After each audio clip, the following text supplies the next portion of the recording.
música e conhecimento.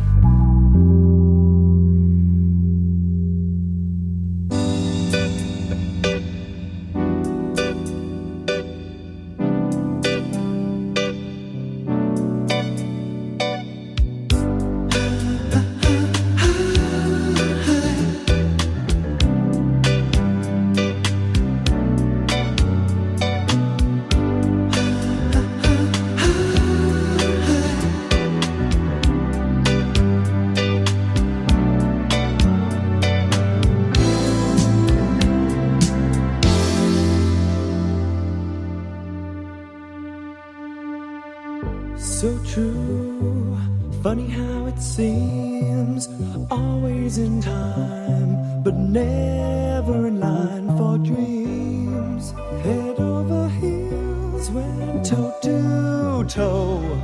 This is the sound of my soul. This is the sound.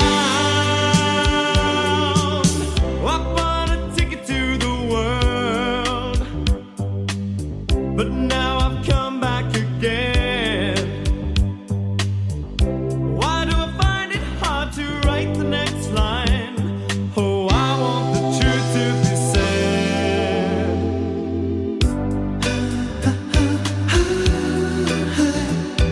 I know this much is true. I know this much is true.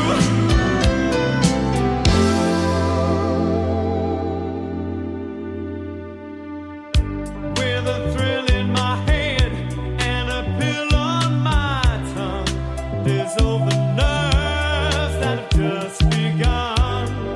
Listening to Marvin all night long. This is the sound of my soul. This is the sound, always slipping from my hands. Stands a time of its own. Take your seaside arms and write the next line. Oh, I want the truth to be known.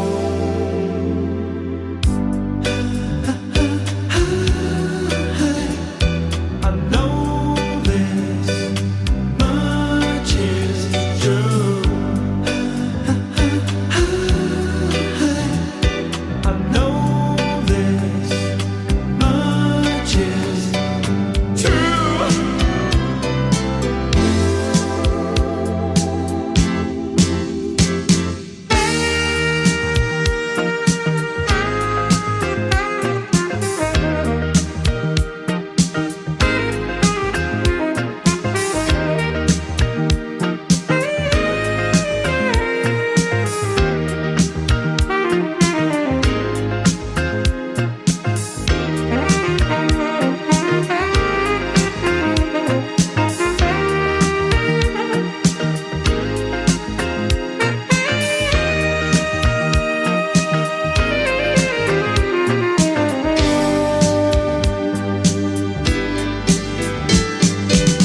I bought a ticket to the world, but now I've come back again. Why do I find it hard to write the next line? Oh, I want the truth to be said.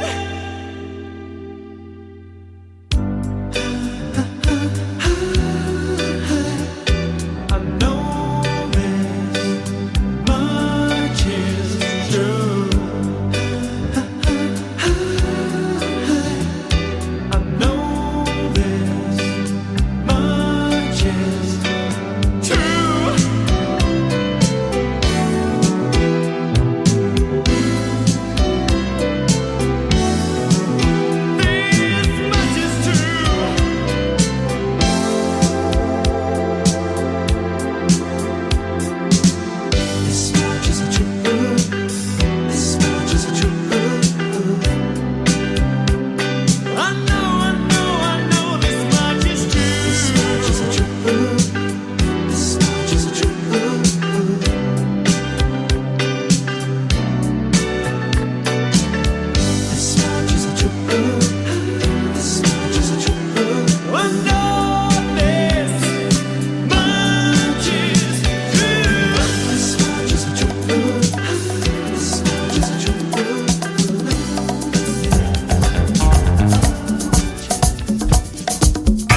povo, olá pessoas, eu sou a Deluna e vocês ouviram aí True, do Spandau Ballet, abrindo esta edição do Inter D, Música e Conhecimento.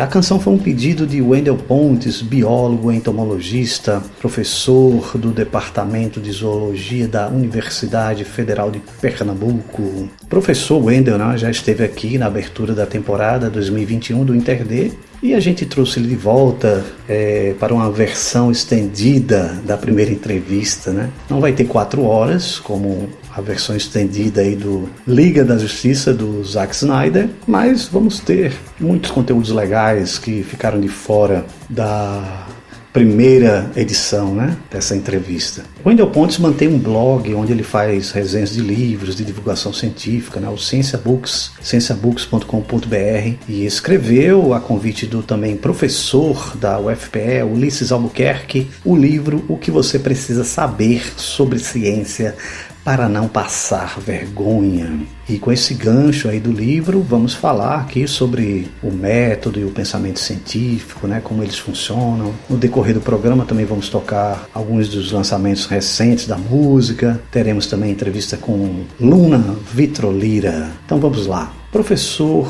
Wendel Pontes, conta pra gente aí como é que surgiu a ideia de produzir o livro, né? Bem, a proposta inicial foi feita pelo meu colega, o professor Ulisses. Um pouco depois que começou a pandemia, as atividades presenciais foram suspensas. Eu recebo uma comunicação do professor Ulisses dizendo que tinha ideia de fazer um livro falando sobre ciência, a importância da ciência e do pensar científico, e ele me convidou para escrever essa obra. Eu não demorei muito e aceitei, né? Eu conheço o Ulisses há relativamente pouco tempo, mas nós percebemos que temos muitas ideias em comum, muitos pontos de vista parecidos. Então foi com a grata surpresa que eu concordei com o convite dele, né? A ideia de fazer um livro que pudesse de forma simples e rápida informar a respeito do que é ciência, dos nossos problemas gerais de entendermos o que é ciência, né? Nossos vícios, como ele costuma dizer, nossos pequenos defeitos de fabricação. Então nós pensamos numa forma de tentar falar isso com a ideia de que a gente pudesse esclarecer melhor, não facilitar essencialmente a informação científica, que é a divulgação científica por excelência, mas que a gente pudesse mostrar para as pessoas qual seria a melhor forma de se pensar em termos de ciência. Mostrá-las como é que um cientista pensa, qual é a maneira pela qual a mente do cientista trabalha e por que ele chega naquelas decisões que ele idealiza. Então o livro foi trabalhado nesse sentido, né? Basicamente dividido em 4 capítulos. O primeiro relacionado ao que é ciência mesmo, né? O segundo sobre os problemas que nos fazem enxergar quando a informação científica é válida, como o nosso cérebro é falho na hora de perceber certas informações. E o terceiro e o quarto são basicamente de exemplos. O terceiro é quais são os grandes problemas que deram origem a diversos argumentos falaciosos e errados na hora de você pegar informações científicas. Aí a gente detalha 2 grandes eventos: a pílula do câncer, a fosfetanolamina, né? O caso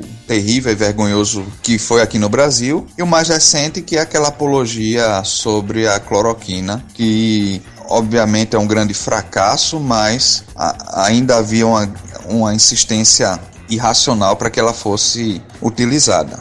E por fim, o último capítulo, que a gente pensou em falar sobre o cientista. A maioria das vezes nós não pensamos como é que é o cientista, como ele trabalha, como ele pensa, como realiza as suas funções. Então a gente decidiu abordar sobre esse ponto para esclarecer as pessoas onde estão os cientistas, como eles trabalham, o que eles fazem, como eles pensam. Bom, professor Wendel, a gente é rodeado por ciência aí, né, por todos os lados. Praticamente tudo que a gente usa foi produzido pelo conhecimento científico, mas curiosamente esse pensar científico é algo bem negligenciado em nossa sociedade, né? O que é que você tem a nos falar a respeito disso?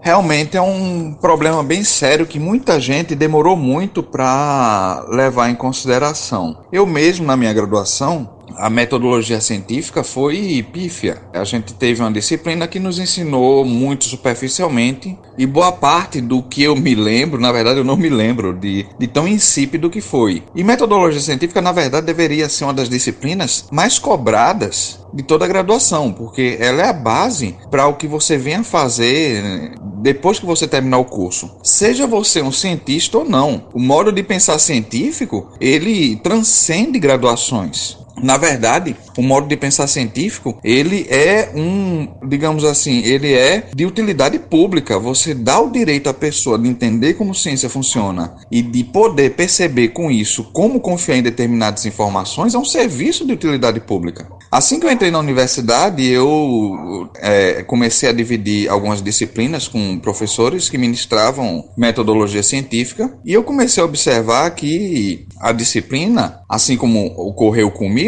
ela era muito limitada. Tipo, metodologia científica era uma disciplina que ensinava você a fazer resumos de congressos e no final, se você tivesse um resumo publicado, você terminava e era aprovado. Só que a gente nota que não é isso. Metodologia científica não é só você aprender normas. Eu vi um comentário uma vez na internet que ele é muito, muito preciso. O rapaz dizendo: nós estamos passando muito tempo ensinando regras da ABNT enquanto a gente não ensina método científico. E foi isso que comecei a pensar enquanto eu estava fazendo parte da disciplina, e aos poucos a gente começou a mudar. Fui conversando com outros colegas, dividindo a disciplina com outros amigos, algumas pessoas interessadas em filosofia da ciência, outros interessados em método científico, e nós começamos hoje em dia a modificar, e eu posso dizer para você que hoje nos cursos de bacharelado em ciências biológicas e bacharelado em ciências biológicas com ênfase em ambientais da UFPE, nós ensinamos na disciplina de metodologia científica o que é o método científico, como funciona o pensamento científico e o que é pensar cientificamente. Então acredito que essa modificação de paradigma, você sair daquela ideia de que metodologia ou não é importante, ou é simplesmente ensinar regras de organização de trabalhos, já é carta fora do baralho. Isso não pode continuar mais assim. Então estamos ensinando realmente o que é método científico, o que é uma hipótese, o que é uma pergunta, o que é o fato, o que é uma teoria, o que é uma teoria científica, o que é uma lei, como funciona a elaboração de experimentos, como você encara uma hipótese, como você refuta, como você aceita, lógicas dentro da metodologia científica, como pensamentos indutivos, pensamentos dedutivos. Então são esses elementos básicos de raciocínio que estavam muito carentes.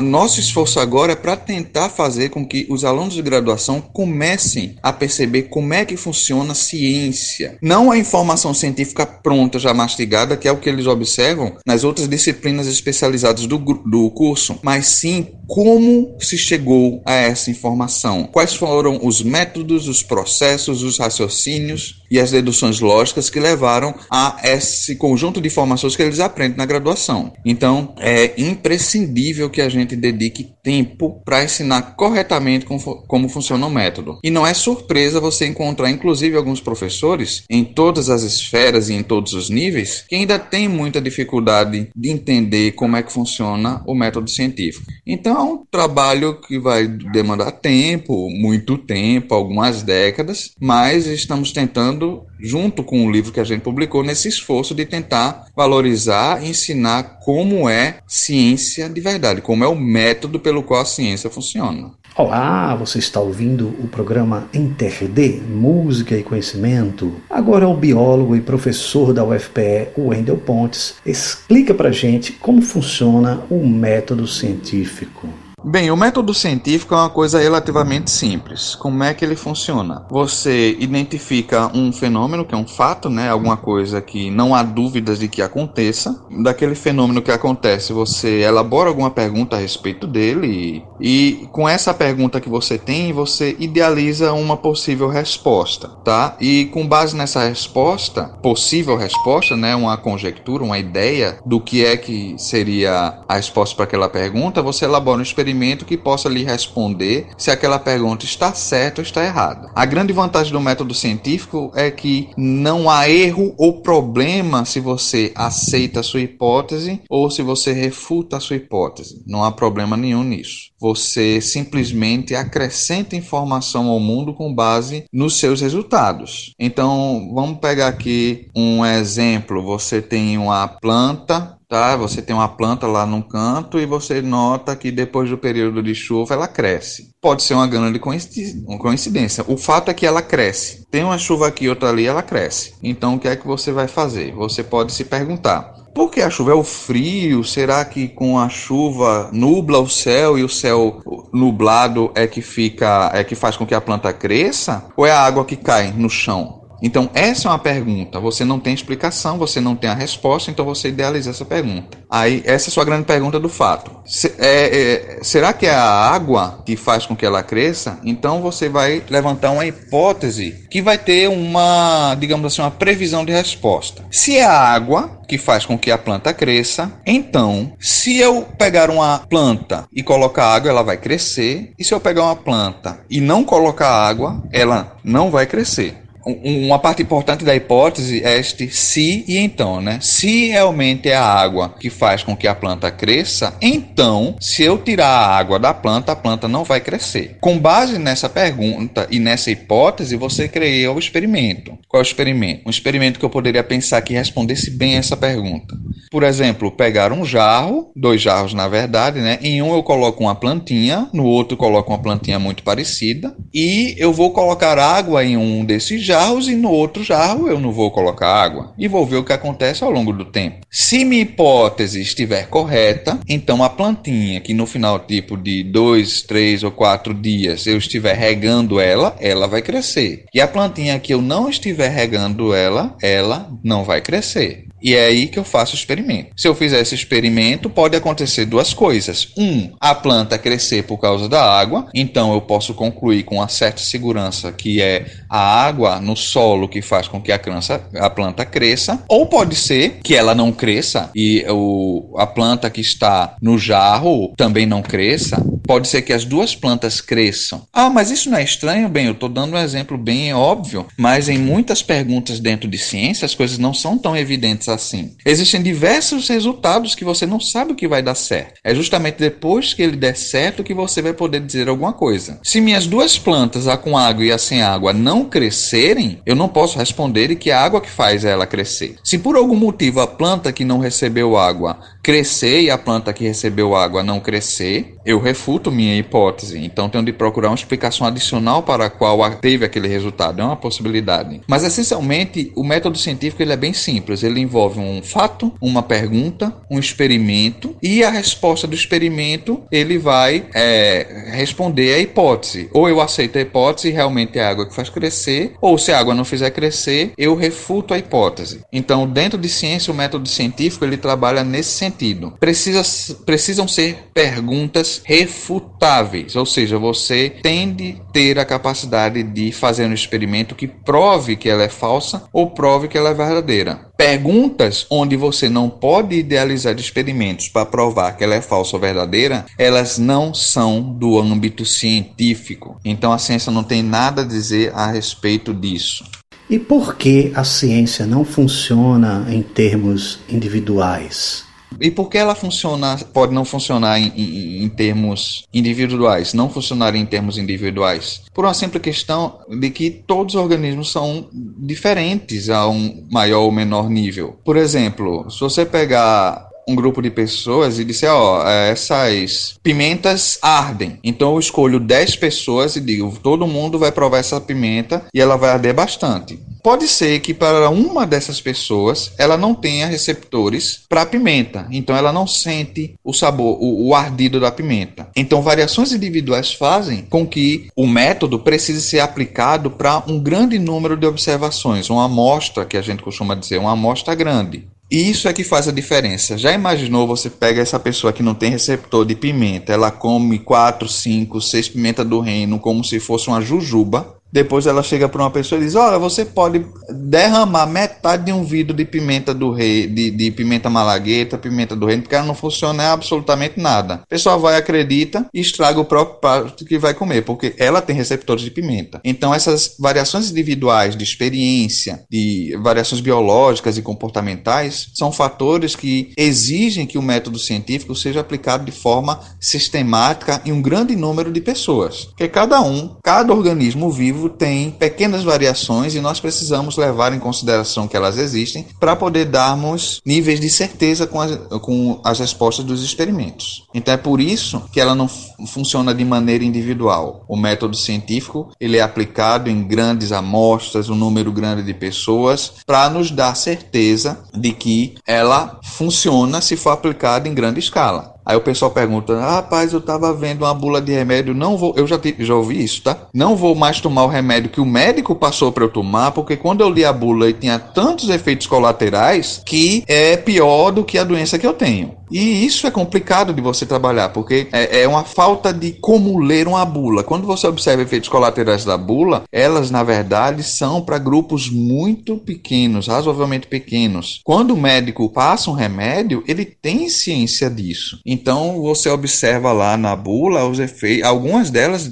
felizmente destacam 0,2% da amostra teve uma reação assim, assado. Então é uma questão complicada, porque justamente são as partes das exceções. Os médicos não têm como saber se cada pessoa vai ter uma reação de exceção, mas eles têm grande certeza de que boa parte das pessoas que vão consumir os remédios vão ser curadas da forma que eles estão sendo prescritos. Olá povo, olá pessoas, sou Adeluna e você está ouvindo o InterD Música e Conhecimento. Estamos falando sobre pensamento e métodos científicos aqui com o professor Wendel Pontes da Universidade Federal de Pernambuco. A gente volta com ele no segundo bloco, mas agora vamos de música.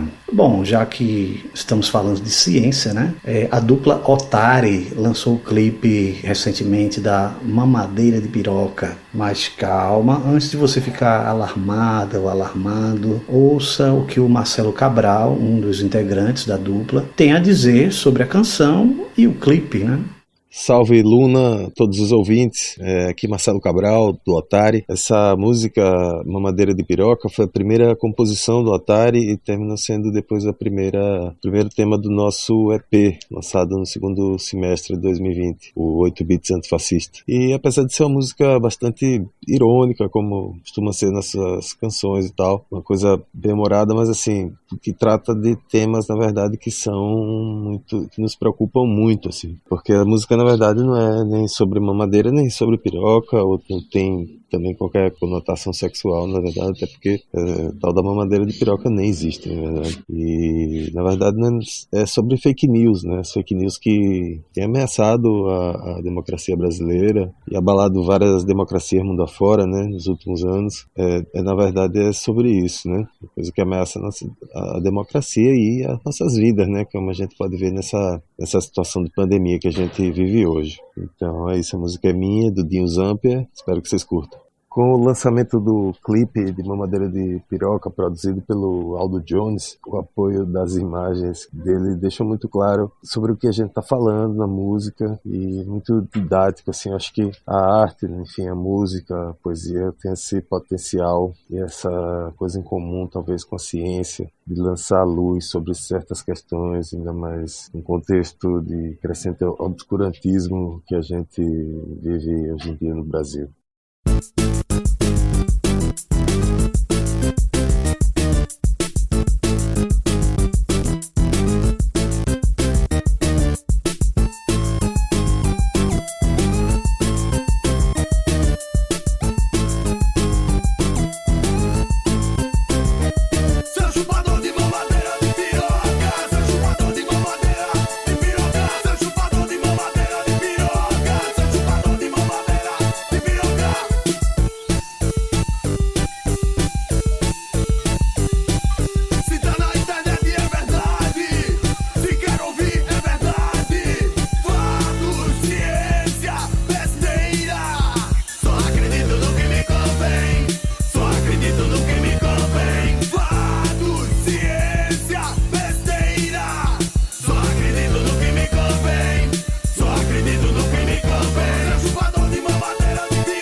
conhecimento. Alô, alô, pessoal da InterD, aqui é a Luísa Brina, sou da banda Graveola e a gente está lançando hoje o single Nosso Estranho Amor. É uma música que está abrindo caminhos para o nosso disco que vai chegar logo mais no dia 28 de maio. Essa música, esse single, é uma parceria que eu fiz com o LG Lopes e que ganhou esse arranjo super potente da banda. Então quero convidar vocês para escutar a música e para acompanhar as novidades da banda nas nossas redes, @Graveola. É isso, um beijo! Você se foi, bateu a porta.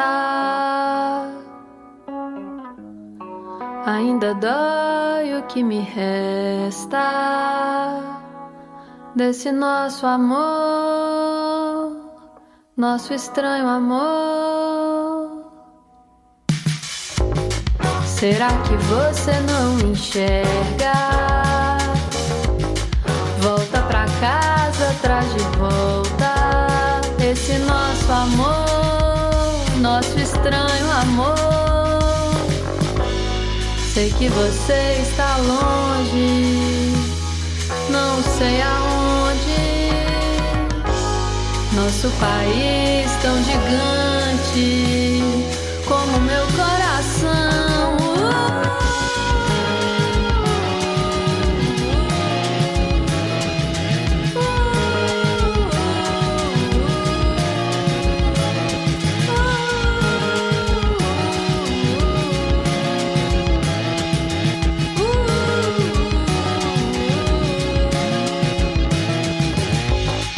Você se foi, bateu a porta. Ainda dói o que me resta desse nosso amor, nosso estranho amor. Será que você não enxerga? Volta pra casa, traz de volta esse nosso amor, nosso estranho amor. Sei que você está longe, não sei aonde. Nosso país tão gigante como meu coração.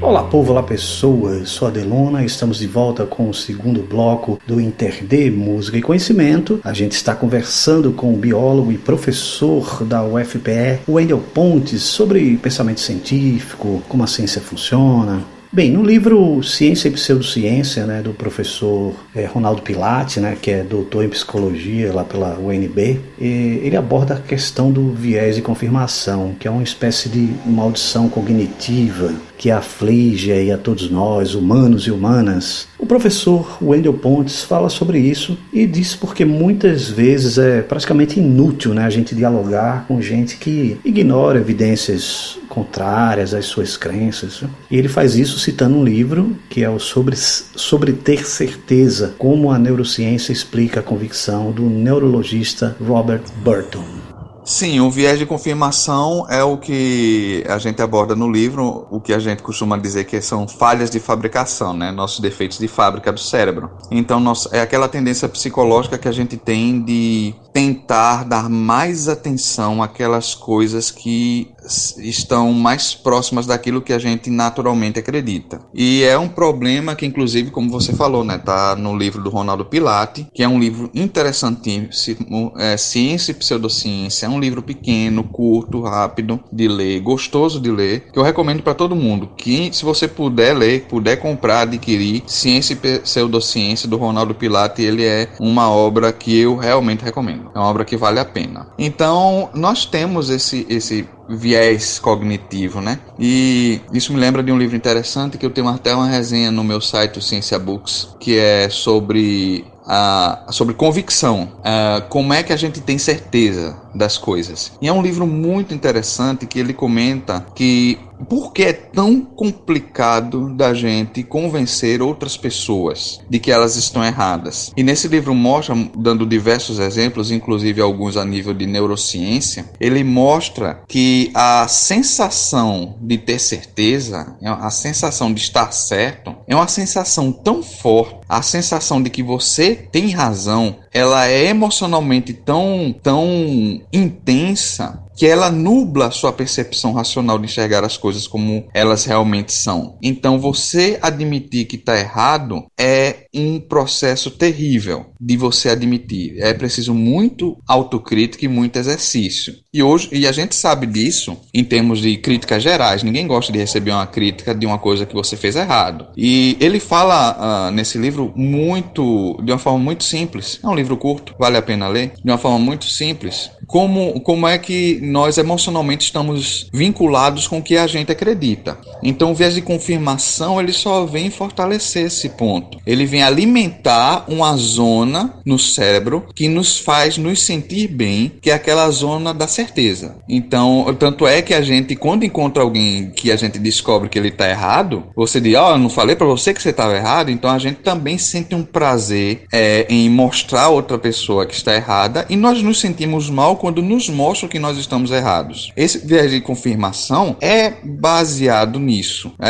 Nossos centros emocionais é que são ligados quando a gente tem uma informação que a gente julga que está correta. Então, por isso que nós somos tão combativos diante de informações contrárias àquilo que a gente acredita. Porque ela não envolve só o racional. Nesse livro deixa bem claro. Quando você tem certeza de alguma coisa, a sensação agradável de que você está certo é muito boa. Então, ela envolve elementos cognitivos emocionais. Então, você dizer que usar raciocínio para convencer alguém não funciona em boa parte das pessoas, porque os sistemas cerebrais alimentados pela sensação de certeza são de cunho emocional. E isso é que prejudica. Nós tentamos, como cientistas, nos disciplinar para que a gente não se apaixone pelas nossas ideias, não se apaixone pelas nossas hipóteses e fiquemos abertos de mudar de opinião diante de qualquer outra informação que, bem feita, bem trabalhada, nos dê elementos para ficar na dúvida. Essa é a essência do pensamento cético. Muita gente acha que pensamento cético é pensamento crítico. Não. Pensamento cético é você estar aberto, suficientemente consciente de que coisas que você acredita podem mudar se houver evidências consistentes de que elas apontam para outra direção. Então é preciso deixar isso claro, que a gente tem uma visão popular geral de que ceticismo é uma coisa muito ruim. É só não acreditar. Não é nada disso. Ceticismo é uma dúvida saudável. É uma dúvida saudável que você cultiva a respeito de informações que você recebe. Você vai e confirma, não, beleza, então é isso mesmo. Ou quando vem informação contrária, não, não era aquilo que eu pensei. E nós não somos assim. Estar certo, gostar de estar certo, isso surgiu evolutivamente. Eu fico imaginando os povos primitivos, os homens das cavernas caçando, e para um sistema assim funcionar, eles precisariam ter informações confiáveis para que os grupos eles pudessem funcionar. Então você tem um caçador que sabe onde se encontram as melhores presas, sabe o melhor horário, então você vai seguir aquele cara vai ser consultado, ele vai se destacar, ele vai poder orientar outros. E a sensação de satisfação surgiu, foi conservada e até hoje a gente tem. Só que ela está impregnada de muita questão emocional. Então, quando você tem alguma pessoa que não se convence de jeito nenhum de que ela está errada, não se preocupe. Não é porque você não sabe argumentar. É porque a informação que ela tem está impregnada num tal nível de satisfação emocional por ela estar tendo a sensação de que ela está certa, que isso está nublando o racional dela. Então, nesse sentido, você pode chegar e dizer que não adianta conversar com determinadas pessoas que não estão dispostas a mudar de opinião porque elas têm uma crença fixa, imutável sobre determinado assunto. E isso, na verdade, saber disso é gratificante, porque você começa a perceber que com certas pessoas, alguns níveis de conversa não tem como funcionar, a não ser que ela queira, esteja disposta a entender que a forma de pensar esteja errada ou equivocada. Então, você tendo essa percepção, você pode entender melhor como é tão difícil conversar com as outras pessoas que não estão nem um pouco dispostas ou são capazes de dar vazão a todo tipo de teoria da conspiração para se negar a admitir que podem estar erradas. Bem, a gente ouve muito falar de gente dizendo assim no dia a dia, né, falando sobre a teoria da evolução, coisas do tipo, mas é apenas uma teoria.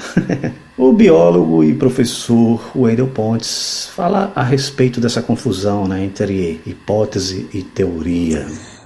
Isso é uma confusão, viu? É uma confusão grande.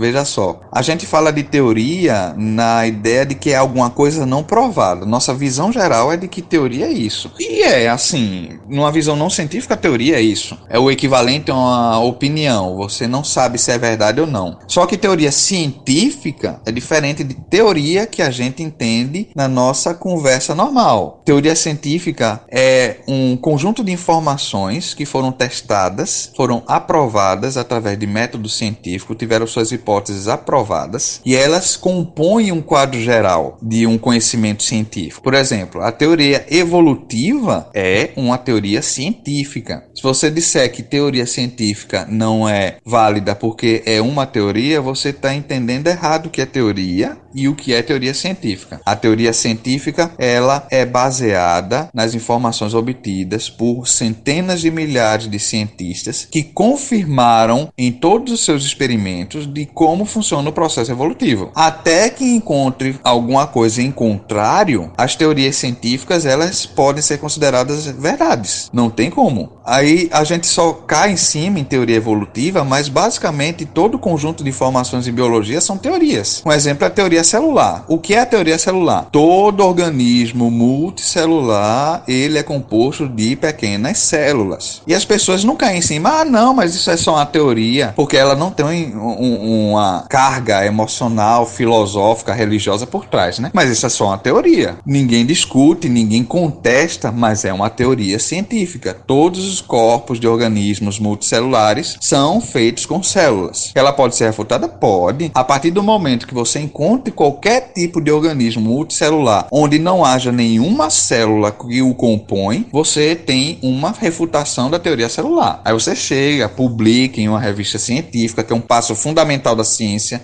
Não adianta fazer ciência no sótão, no porão, no quintal, e isso não for publicado. Se não for publicado, não é informação científica válida. Ela só é válida, ciência só é válida quando se publica e preferencialmente numa revista revisada por pares. O que é isso? Outros cientistas leem seu trabalho e antes de publicar, eles dão um parecer a respeito da validade do seu experimento. Então a teoria científica é aquela teoria que é basicamente uma verdade, como a teoria celular, a teoria da gravitação universal, a teoria atômica de toda a matéria composta por átomos. Teoria científica tem força de realidade, a não ser que ela não seja devidamente comprovada. Perdão, existem algumas assim, mas a evolução com certeza não é uma delas. Ela está comprovada. Até agora não houve nenhuma contraprova adequada contra ela. Professor Wendell Pontes, ciência e religião podem andar juntas? Essa é uma grande pergunta. Realmente, ciência e religião podem andar juntas?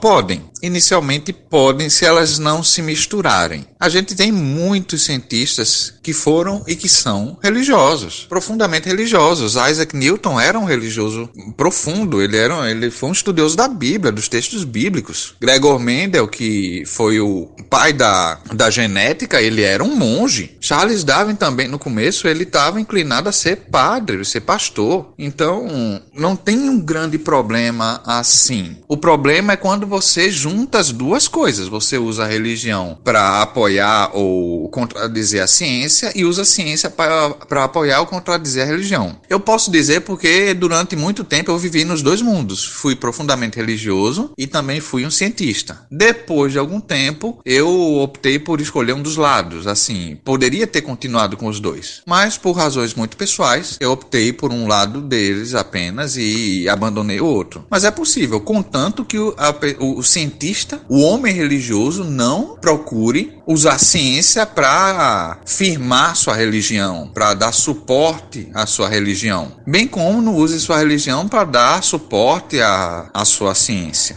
ao processo científico que ele utiliza. Isso é que é muito complicado. Hoje é muito difícil você encontrar cientistas, eu digo muito difícil assim por experiência pessoal, talvez não seja tão difícil, encontrar cientistas que sejam basicamente neutros em termos disso. Eles são capazes de se diferenciar como religioso e são capazes de se diferenciar como cientistas, tá? Eu não vejo problema, acho que elas podem andar juntas. Acho até complicado você tentar usar o pensamento científico em questões religiosas. Pode-se até tentar em determinados pontos, né? Eu acho que existem religiões que permitem isso, mas são observações muito pessoais. Eu não acho, hoje não acho mais razoável você falar de religião e ciência para a mesma coisa. São respostas, são formas de enxergar o mundo diferentes e nada obriga que o método científico seja o único e exclusivo, e na verdade ele não é. Eu não uso ciência para saber se o leite está coalhado, eu não uso ciência para saber se tem trânsito no caminho que eu vou para o meu trabalho, eu não uso ciência para decidir se eu vou andar por um caminho, por uma rua, se eu vou de bicicleta, se eu vou de carro. Eu não uso ciência para nada disso. Então ciência tem uma abordagem para explicação de fenômenos naturais. Ela não é a única forma que você vai usar para você guiar a sua vida como um todo. Eu só vou usar o método científico, não vai. Você está além do que é o método científico. O método científico é um método para você entender determinados tipos de fenômenos que ocorrem ao nosso redor, mas não é o único método que você tem para controlar a sua vida. Poxa, você se apaixona, você fica com raiva, você tem acidentes, você constrói coisas, e para a grande maioria delas você não precisa de ciência, não precisa saber rigorosamente o método científico. Para determinadas coisas você precisa. Ciência funciona. A grande prova de que ciência é um método adequado para muita coisa é simplesmente que ciência funciona. Você planeja um avião para voar e ele voa. Você planeja um foguete para sair da Terra, ele sai da Terra. Você planeja um submarino para mergulhar e emergir, ele faz exatamente isso. Então ciência, o método científico funciona para você desenvolver tecnologia, entender como as coisas funcionam, mas ele não é a única forma de você entender o mundo. Você pode satisfazer completamente por um pensamento religioso ou filosófico. Zero de ciência. Você não precisa de ciência para isso. Então, na maioria das vezes, quando a gente fala de religião e ciência, a gente pensa no conflito. Na verdade, não há conflito. Na verdade, não há uma necessidade de você juntar as duas formas. Uma pessoa pode enxergar de muitas coisas. Eu posso gostar da cor azul e torcer para o Santa Cruz. Outra pessoa pode gostar de preto e ser canhoto e torcer para o Náutico. Então, são coisas que elas vivem bem independentes. Então a ciência é um método para você enxergar o mundo de uma determinada forma, mas não é o único método para você enxergar o mundo. Isso é mais do que isso. Então eu não enxergo um problema entre elas em si, né? A não ser que uma queira entrar dentro da outra. Você querer usar sua religião para forçar a ciência a trabalhar de uma forma diferente, ou você querer dar justificativas científicas para a sua religião. Então são coisas diferentes. Alhos e bugalhos. Então, no meu entender, ciência e religião são coisas diferentes, podem ser abordadas de formas e são abordadas de formas diferentes, e elas podem conviver dependendo das pessoas que estão interpretando-as, tá? Elas não se misturando, elas podem viver tranquilamente. Não vejo problema quanto a isso. Muito obrigado aí ao biólogo e professor da Universidade Federal de Pernambuco, que inclusive eu também estudei lá, né? O professor Wendel Pontes, pela entrevista. Ele falou aqui sobre pensamento científico, conhecimento científico. Vocês podem ver mais isso aí no livro que ele lançou com o professor Ulisses Albuquerque. O nome do livro é O que você precisa saber sobre ciência para não passar vergonha. Também acesse o site dele, né? No qual ele faz resenhas de livros de divulgação científica, que é o www.cienciabooks.com.br. E para encerrar essa edição, e vamos de música, né? A minha quase xará aí, Luna Vitrolira, fala agora com vocês. E na sequência vamos ter música. Até a próxima, visite o nosso site www.interd.net.br. Olá, ouvintes! Salve, salve! Eu sou Luna Vitrolira, estou lançando meu primeiro disco na música Aquenda, O Amor Às Vezes É Isso, que vem junto com um filme curta-metragem de mesmo título, integrando música, cinema e literatura. Eu começo minha trajetória artística na poesia, e o meu primeiro livro, lançado em 2018, chamado Aquenda, O Amor Às Vezes É Isso, é o ponto de partida desse projeto, um livro que se transformou em disco e recebeu a produção musical do pianista Amaro Freitas e também várias participações especialíssimas estão junto comigo nesse trabalho. Tem o Lirinha, do Cordel do Fogo Encantado, tem Mel Duarte, Roberto Estrela d'Alva, Belpuan, Bione, Cristal, Xênia França, Pupilo, várias pessoas, artistas incríveis que estão na música, na poesia e fazendo parte das nossas vidas. Esse trabalho também se desdobrou num filme dirigido e roteirizado por Giva Troy e Aida Polimene. Nesse projeto, eu falo sobre o amor. Mas falo sobre o amor para, na verdade, dizer sobre nossos lugares de cura, transmutação de dores, sobre autopertencimento e nossa liberdade enquanto mulheres, mulheres negras de periferia. Nesse projeto eu questiono o modelo romântico ocidental usado como dispositivo de poder, um amor que é usado para subalternizar, para inferiorizar e trazer questões de submissões de gênero. Então, nesse trabalho eu faço alguns questionamentos, tenho um posicionamento político bastante forte com relação a esses temas e também sobre nossas ancestralidades. É um trabalho que faz muito parte da minha vida, traz muitas referências fortes de músicas que eu escuto, então vocês vão ouvir aí brega funk, rock, pop, blues, jazz. Tudo tem nesse disco, tudo tem nesse trabalho. Foi muito divertido fazer, foi um processo muito gostoso. E eu estou muito feliz de poder compartilhar com vocês esse sonho, essa realização, que é o disco e o filme. Convido todas, todes e todos a acompanhar o meu trabalho nas minhas redes sociais. É só ir lá, @LunaVitrolira, escutar o disco que está completo em todas as plataformas de música e também assistir o filme no meu canal do YouTube. Se inscrevam, fortaleçam nosso trabalho, deem apoio, compartilhem com as amizades, curtam muito e vamos nessa, vamos de som. Quero sugerir aqui para vocês Ajoelha e Reza, que foi nosso primeiro single lançado, e também a música título do trabalho, Aquenda. Um cheiro para todo mundo daqui da Luna Vitrolira, espero que vocês curtam.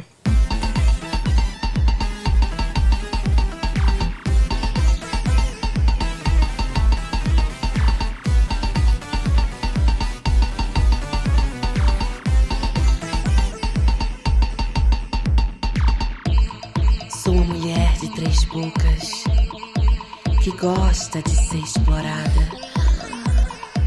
Mas primeiro se ajoelha e reza, meu bem. O templo de Deus é uma buceta e se revela aqui entre as minhas pernas. O templo de Deus é uma buceta e se revela aqui entre as minhas pernas.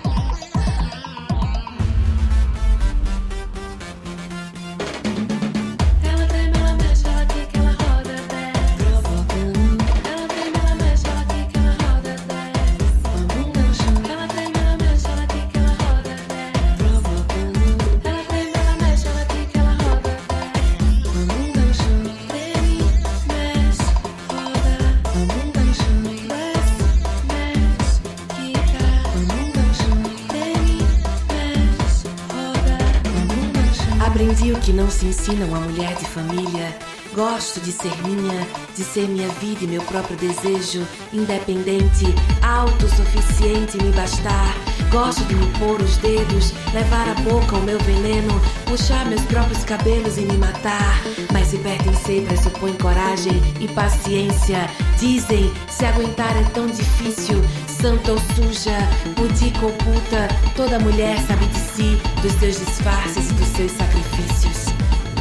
Santo, suja, pudica ou puta, toda mulher. Santo, suja, pudica ou puta, toda mulher. Santo, suja, pudica ou puta, toda mulher. Santo, suja, pudica ou puta, toda mulher.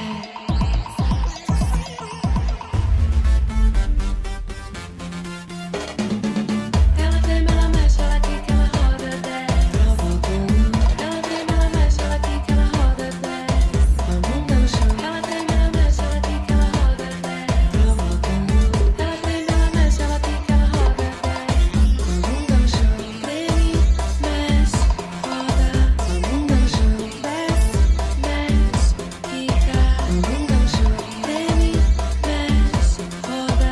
Com a bunda no chão. Isso que é feito um susto, que bate a porta contra a parede quando rebenta o instinto. Carnívora, passa a mão nas coisas, confunde suas pernas e carrega nelas o movimento da vida.